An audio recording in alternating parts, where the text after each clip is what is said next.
Multinationals, Work and Employment in the Global Economy. Dr. Marquita Walker, Department of Labor Studies at IUPUI. Understanding multinational companies. A multinational company is an international actor which owns, controls, or has foreign direct investment in one or more countries, and whose strategic objectives are pursuing global integration, being responsive to country-specific circumstances, and promoting worldwide learning and innovation by transferring knowledge and expertise around the world. There are 4 different types of multinational companies. One is the multi-domestic firm, which is responsive to country-specific circumstances.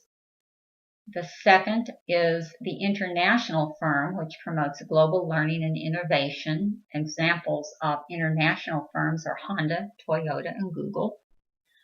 Global firms are focusing on global integration and coordination. So an example of that would be the ExxonMobil company. Or transnational firms, which use all 3 of the above strategies. Multinational companies are different than other business organizations in that they seek out and expand in new markets through foreign direct investment, which the multinational corporation controls. So federal foreign direct investment operates outside the market through offshoring, which uses other countries' resources, and the internalization of cross-border markets in which firms take control of international activities through backward integration, in which the multinational company takes control of raw materials and sets up its own facilities to ensure cost effectiveness, or forward integration, in which the multinational company takes control of distribution channels to achieve greater economies of scale or higher market share. Multinational companies' main goal is profit seeking. In order to grow profits, multinational companies must find ways to add value to their products at the least cost.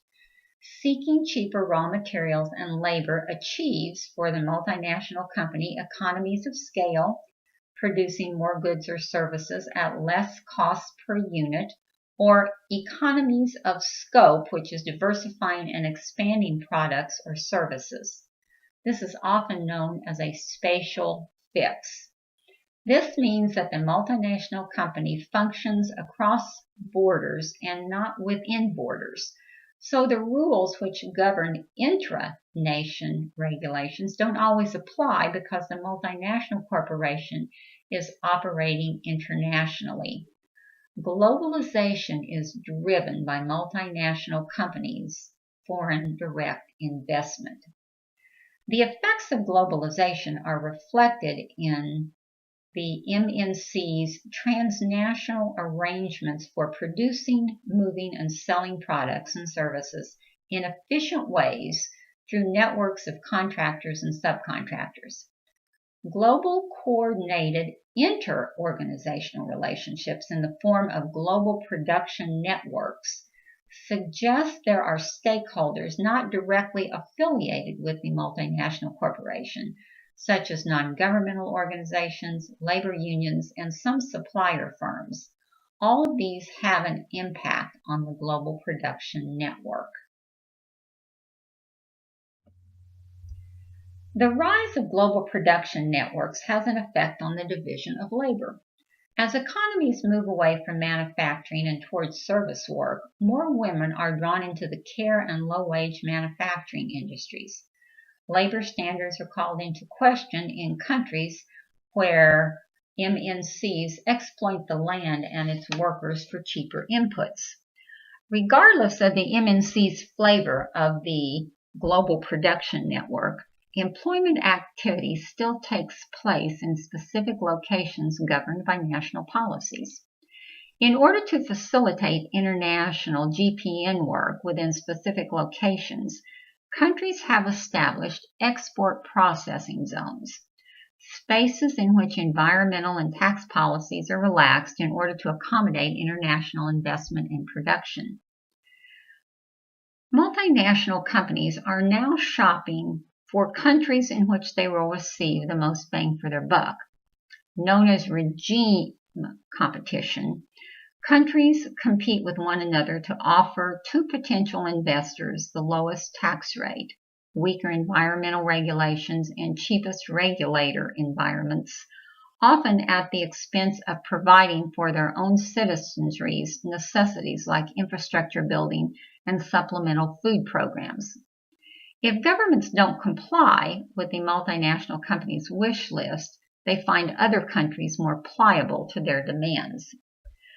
Multinational companies engage in coercive comparison by comparing data on cost, production, and sales, and using this data as a disciplinary tool to pit one firm's workers and unions against another firm's workers and unions by threatening plant closures and downsizing.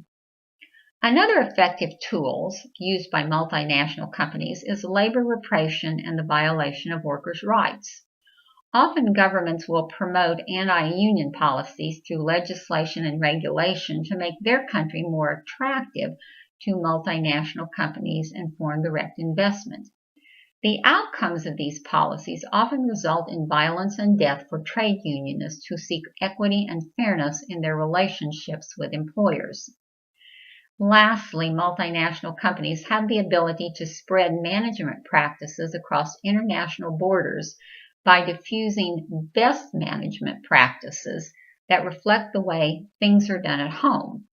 For instance, the U.S. imposes union-free environments, work organization practices, and job design in their international operations reflective of U.S. operations.